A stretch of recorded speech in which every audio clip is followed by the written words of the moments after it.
Now at 6, it's one of the most bizarre stories in South Florida history. A naked man running on the MacArthur Causeway literally eats the face of another man.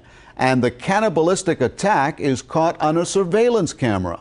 Now, there are still lots of questions surrounding this attack. It left a man without a nose or eyes. In extremely critical condition, missing his face from his forehead to his chin. This after he was attacked here just off the MacArthur Causeway exit right next to the Miami Herald building. And now we are learning much more about what might have been behind this crazy case. It's the story the world is talking about. Two naked men found off the MacArthur Causeway Saturday afternoon, one literally chewing the face off of the other. The aftermath caught on camera by Miami Herald surveillance cameras, and the president of the police union blaming drugs for the cannibalistic attack. We have seen already 3 or 4 cases that are exactly like this, where some people have admitted to taking LSD. Like this case, he says the people have all taken their clothing off, been extremely violent with what seemed to be superhuman strength, even using their jaws as weapons. Extremely strong. I took care of a 150-pound individual who you would have thought he was 250 pounds.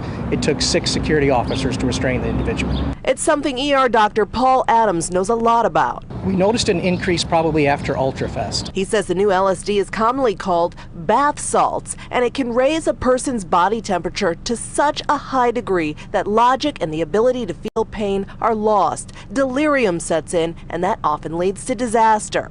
We've had several deaths. Earlier last year, we probably saw our first deaths from bath salts, where people running on the MacArthur Causeway, under MacArthur Causeway, being chased by the police, and then all of a sudden just collapsing. In what might be the most recent case, the man ignored the officer's orders to stop eating the other man's face and even continued to gnaw away after being shot. The initial shots had no effect. He had to repeatedly shoot him about 4 times until the man collapsed. Dr. Adams says it's a major danger to police, medics, and hospital workers. Because they come in, they have to be restrained, both chemically and physically, and you're asking for someone to get hurt. FOP President Armando Aguilar is warning drug dealers as well to beware. If you are selling this LSD to people, unsuspecting people on the street, and somebody ends up dying as a result, you will be charged with murder.